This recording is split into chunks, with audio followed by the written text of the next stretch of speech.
ขอต้อนรับพี่ครับน้องเขาสู่ซ่องพอซ่อนมาเล่าอีกเช่นเก่าเช่นเคยเนาะซึ่งในคลิปนี้พอซ่อนเองก็ได้เลื่อนไปเห็นคอมเมนต์ของทางซ่องพอซ่อนเด้แล้วก็ทางซ่องของอาจารย์ภูศิวิไลนำแน่เนาะแล้วก็มีคำถามเข้ามาว่าน้องธิดาลาวก็ได้ไปเรียนหนังสือบ่ว่าซั่นพอซ่อนก็สิขอตอบไปให้คอมเมนต์นั้นเนาะว่าน้องธิดาลาวไปเรียนปกติเด้อพี่น้องเนาะอ่า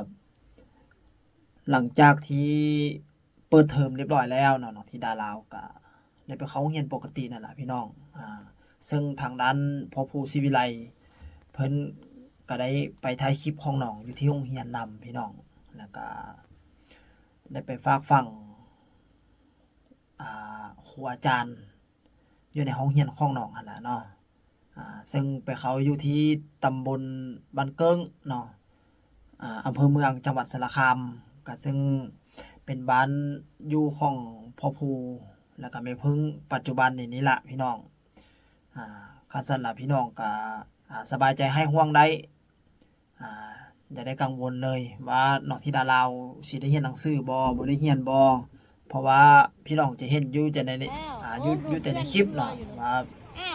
เห็นแต่ออกงานคอนเสิร์ตหันๆนี่มีแต่งานร้องเพลงงานไปหันไปนี้แต่บ่เห็นคลิปน้องที่สิไปโรงเรียนเลยนะให้พี่น้องไป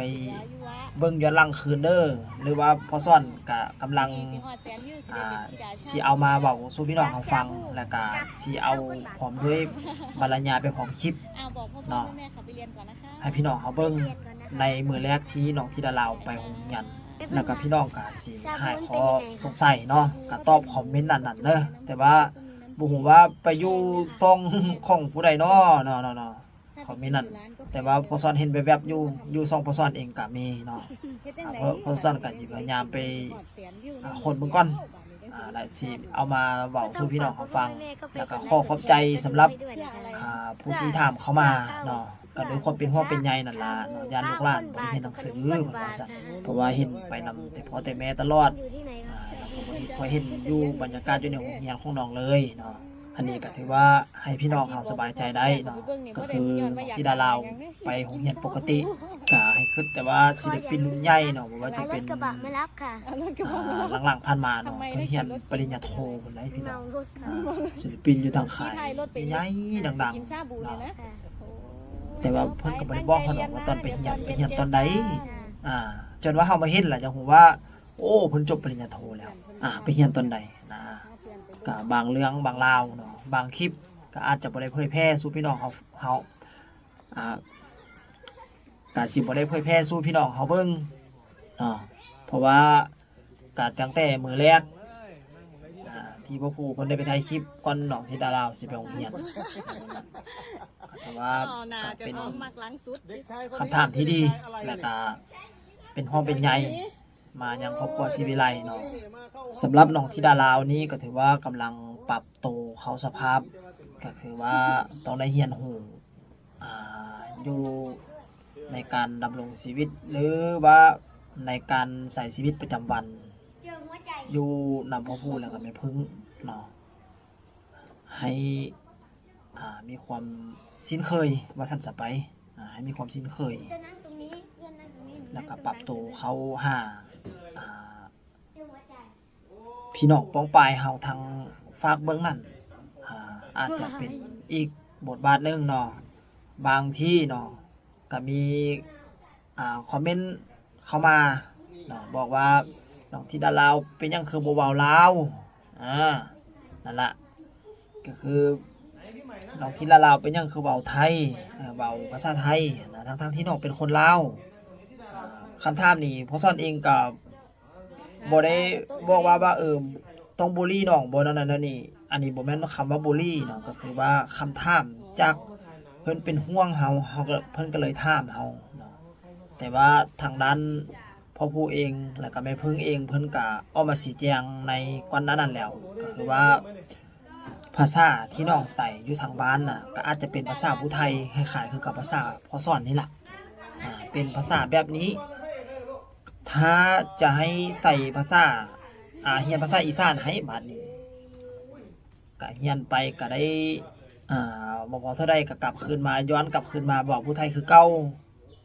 นะแล้วก็เลยว่าจะได้ช่วยดู ทางน้องมังกรเนาะแล้วก็ทางน้องธิดาลาว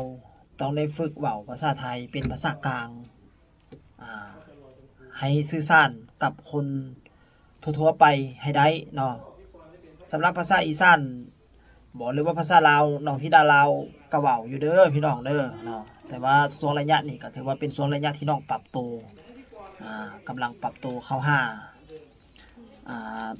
คันที่เว้าไปก็เป็นว่าแลกเปลี่ยนทางด้านแนวคิดจิตใจบ่หรือว่าแลกเปลี่ยนกำลังศึกษาเรียนรู้เกี่ยวกับการใช้ชีวิตประจำวันอยู่ทางเบื้องนั้นว่าซั่นซะอาจจะแตกต่างกับการอยู่นำพ่อนำแม่ประมาณนั้นสิแต่เรื่องภาษานี่ก็พี่น้องเฮาถามเข้ามาแบบนี้ก็ถือว่าพอสอนเองก็สิแจงให้ฟังแล้วเด้อเนาะว่าถ้าจะให้เว้าภาษาอีสานหรือเป็นภาษาผู้ไทยสิน้องก็อาจจะเป็นสิว่าจังได๋ถ้าเป็นถ้าเป็นคือพ่อผู้เพิ่นจะสอนในบทบาทที่ในนามที่เป็นนักร้องหรือเป็นหมอลำสินะพี่น้องมันต้องได้อักขระมันก็ต้องชัดเจนภาษาเว้ามันก็ต้องชัดเจนแล้วก็นอนใหม่แล้วตื่นแล้วก็คำเว้ามันก็ต้องหนักแน่นคันสั้นล่ะก็คือต้องได้ให้น้องเว้าเป็นภาษาไทยนี่ล่ะพี่น้องก็คือภาษาไทยกลางนี่ล่ะเนาะจะเป็นการดีที่สุดสำหรับตัวของน้องอันนี้ก็ถือว่าขอขอบใจคอมเมนต์เนาะที่2คอมเมนต์ที่คอมเมนต์เข้ามาเนาะที่เป็นโฮปเป็นใหญ่น้อง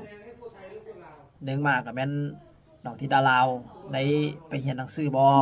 เนาะแล้วก็ที่2มาเว้าเรื่องเป็นหยังน้องคือบ่เว้าภาษาลาว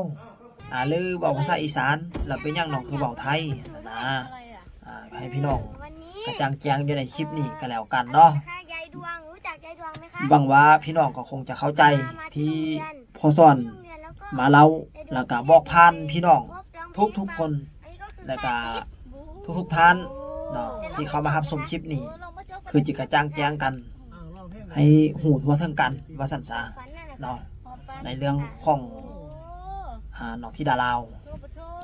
สำหรับคลิปนี้พ่อสอนเองก็สิขอลาไปก่อนพบกันใหม่ในคลิปหน้าสบายดี